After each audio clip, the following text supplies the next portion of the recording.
Hello, my name is Jocelyn. We made this video to educate you guys on how bullying really is, and I hope you enjoy it.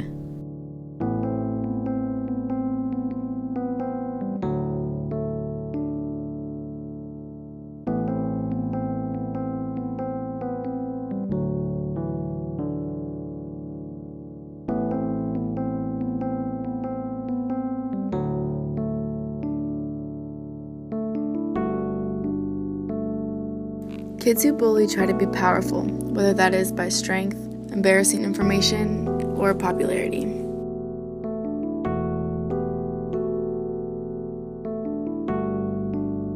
Social bullying, which involves hurting someone's reputation or relationship, and cyberbullying, which is on the internet, is the most common types of bullying today.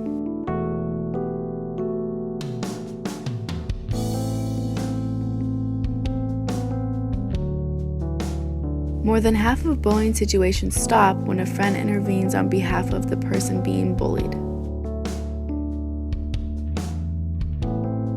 5,000 people between the ages of 13 and 22 were surveyed across the United Kingdom. 45% of the respondents said they have experienced bullying. Of the 45% who experienced bullying, 26% said they were bullied daily.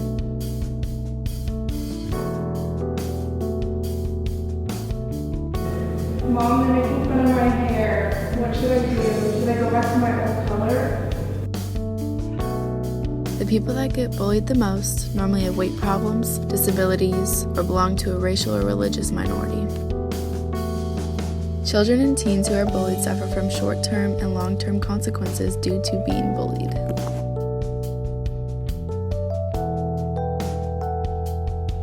Depression, suicide, and violence is very common for people who have been bullied.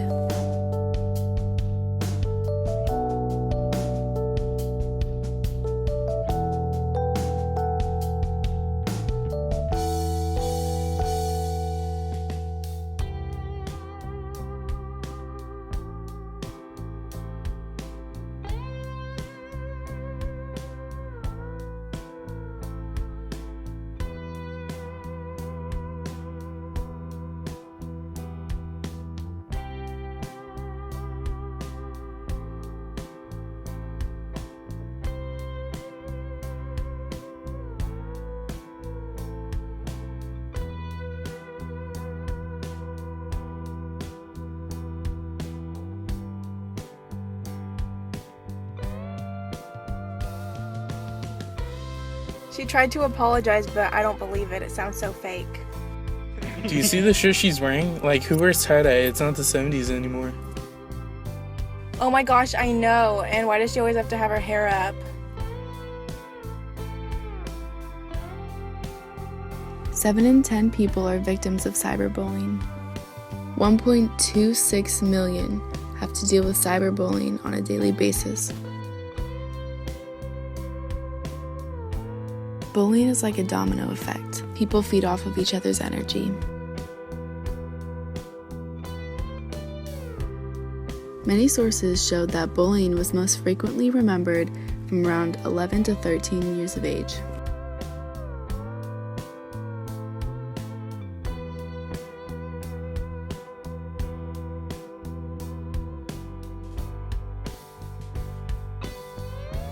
Bullying can be easily avoided by not drawing attention to yourself, not fighting back, ignoring the bully.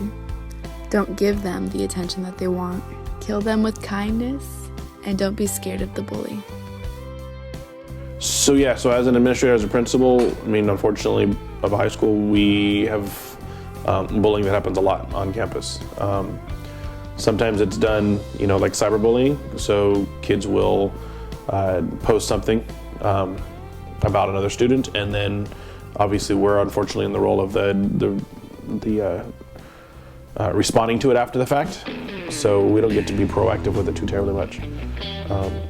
And so we bring in the victim, we bring in the accused, and the discipline team with Mr. July, Ms. White, Mr. Marone, they do a great job of doing mediations. I've taught my sister to think highly of herself so that when she hears bad things about her, it doesn't affect her because she knows that she is a good person and that these mean people don't affect her? We've done a lot of things, and Mr. Marone and I've worked together now for 7 years.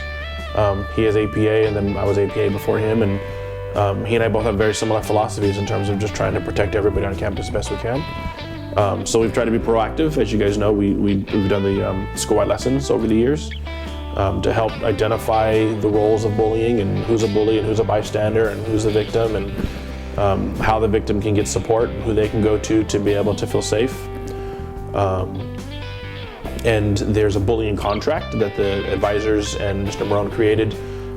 So again, when they deal with a student who has been accused of being a bully, they can identify what actions they've done.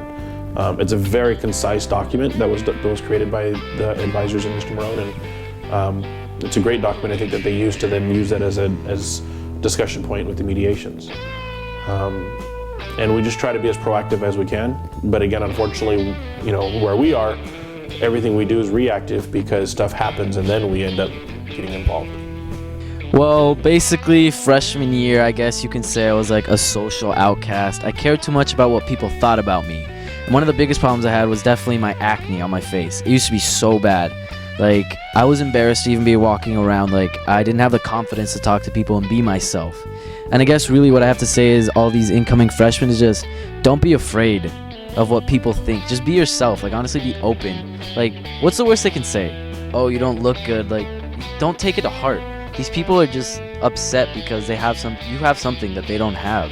You really need to just connect with yourself and realize there's nothing you can do about it. And in the future, you'll be better. You'll grow as a person. It'll help you. It'll help you mainly just learn that there are things you can't fix in life. There are things you can't change. So the best thing to do is just love who you are and love everything about yourself and just really be open. And when you do that, trust me, great things will happen. As a kid, I was bullied all the time. I can remember. I think middle school is mostly what I remember the most. So my family was pretty poor. We didn't have a lot of money, so I had a lot of hand-me-downs. I had corduroys when corduroys weren't cool, so that was that. I had a jacket. It was a blue jacket with colorful stripes across it, and I used to be called Rainbow Bright. It was based off a little cartoon. And then I had acne, a lot of acne, so that was that issue. So I understand what it's like to get bullied. So been there. I mean, just think about it really. This is 4 years of your life. Think 10 years ahead. Do you really think any of the things people are talking about right now, the clothes you wear, your hairstyle, who's the coolest person in the school right now, who's the cutest, do you really think that's gonna matter in 10 years?